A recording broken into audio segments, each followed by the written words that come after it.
Empezamos hablando de las losas. Dentro de las losas existen algunas variedades, ¿cierto? Uno de los más comunes es la losa maciza. Una losa maciza tiene sus limitaciones constructivas en cuanto a cubrir las luces. Las losas sirven para cubrir las luces. Y esas luces, por ejemplo, una losa maciza y son para pequeñas luces, un baño, un ambiente, un dormitorio, una cocina que podría llegar al límite, pero no puedo cubrir mayores luces porque se va a deformar la losa. La losa es una plaquita más o menos así en este sentido y de pronto si es demasiada la luz se va a deformar de esta manera, ¿no es cierto? Entonces, para evitar eso tiene sus limitaciones.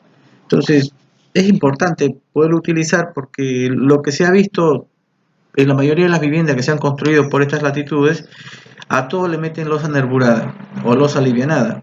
Y no sé si es conveniente por algunas situaciones. En el caso de los baños, por ejemplo, ¿cómo podría yo canalizar el tema de las instalaciones sanitarias para que puedan tener su bandeja sanitaria, las instalaciones y tener pendiente? Sí, le voy a hacer una losa nervurada, tendría que estar perforando a cada rato la losa, los nervios, la capa de compresión y toma hasta las manos. Entonces, me parece que lo más adecuado en ese sentido sería colocar las zonas húmedas con pequeñas luces exclusivamente para las bandejas sanitarias. Y una losa maciza te da un buen resultado. En cuanto a las losas nervuradas, se podría aplicar en el sentido siguiente. Una losa cualquiera, puede cubrir un poco de mayor luz siempre y cuando yo le dé más espesor. Esta relación de espesor entre la luz a cubrir puede ser fácilmente con un predimensionado de un luz sobre 30, sobre 35 o sobre 40, si es que fuera simplemente apoyado o tuviera voladizos para un lado, que tendría que tener continuidad estructural, o para ambos lados, directamente que tuviera algún empotramiento en ambos lados. Entonces podría ser que la misma losa cubra mayores luces porque va a ir actuando de manera positiva, digamos así, para cubrir esa luz. Entonces la losa nervurada puede ser de 15 para arriba, 20, 25, hasta puedo llegar a tener un diseño donde los nervios de una losa nervurada o alivianada se muestre, quede a la vista. Me ha tocado ver una institución educativa en Arequipa, Honorio Delgado de Caima, donde las aulas no tenían esa famosa viga en el medio que te interrumpe la acústica de las aulas, sino era una continuidad espacial bastante interesante y había sido construido fácil hace más de 30 años. El concepto estructural era muy interesante, entonces podríamos decir que esas losas pueden cubrir grandes luces sin necesidad de vigas intermedias.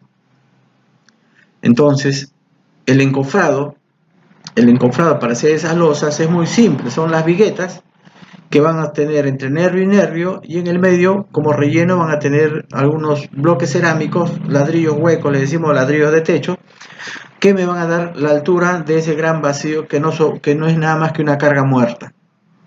Ahora, ¿qué pasa? De que existe todavía en muchas personas que creen que porque le colocan un ladrillo más pesado va a cubrir más. Nada que ver, es una carga muerta, lo puedes hacer de telgopor, lo puedes dejar vacío con un encofrado perdido, puede ser de fibra, puede ser hasta cajas de manzana, si lo armas bien y te queda el vacío bien estructurado, bien modulado, lo puedes hacer.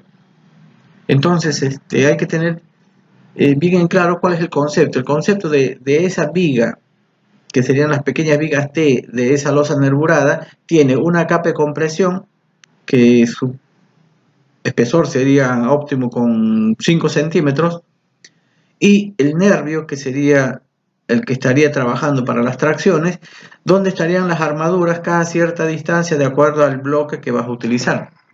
Los ladrillos en algunos lugares son de 30, otros de 35, hay algunos lugares donde los ladrillos de techo son de 40, entonces cada 40 van modulando y bueno, van diseñando en ese sentido la losa nervurada.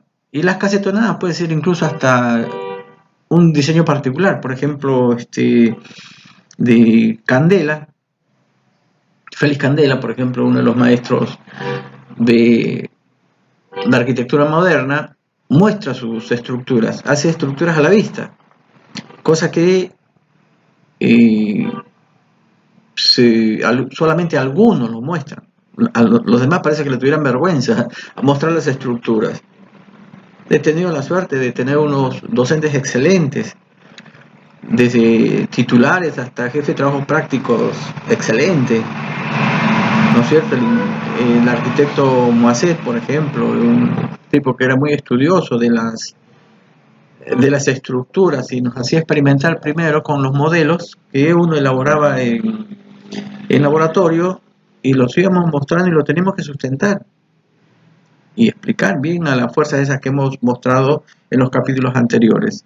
La fuerza de compresión, tracción, flexión, toda esa fuerza, las torsiones incluso, lo mostramos en este sentido. Entonces, la losa puede llegar incluso hasta convertirse, en el caso extremo, de cáscaras.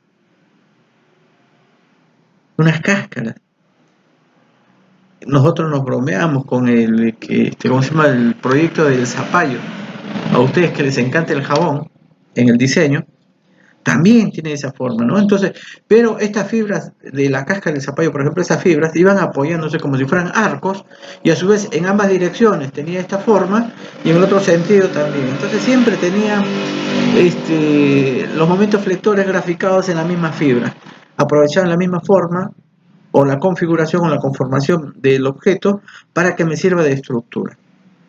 Nosotros lo hacíamos en acrílico, en unos hornos, y le agregamos cargas repartidas y esas cargas repartidas se distribuían en las gráficas que previamente hacíamos, ¿no es cierto? Lo dibujamos, lo poníamos en el horno y después cuando le damos la vuelta directamente me quedaba la estructura sometida a esa tensión. Bastante interesante, salían lindos ejemplos y particularmente me gustó y tuve la ocasión de cambiar mi actitud proyectual de tal manera de que es a través de la estructura que hago todos mis diseños, ¿no? No empiezo con arquitectura y después pongo estructura, sino al contrario. Voy desarrollando el diseño, simultáneamente voy pensando qué tipo de estructura y en el diálogo de la estructura me va a salir la expresión morfológica del mismo.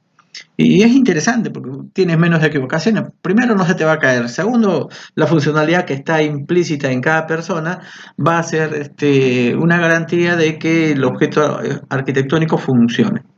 Entonces, vamos desde la losa maciza, losa nervurada, losa alivianada que viene con esos cerámicos o las cáscaras, ¿no es cierto? Que están sometidas directamente a compresión, que se abren hacia los costados teniendo unos empotramientos interesantes que se puede trabajar. Bien, entonces, en ese sentido, quedaríamos ahí con el tema de las losas. Podemos pasar después, entonces, en el siguiente, al comportamiento de las vigas.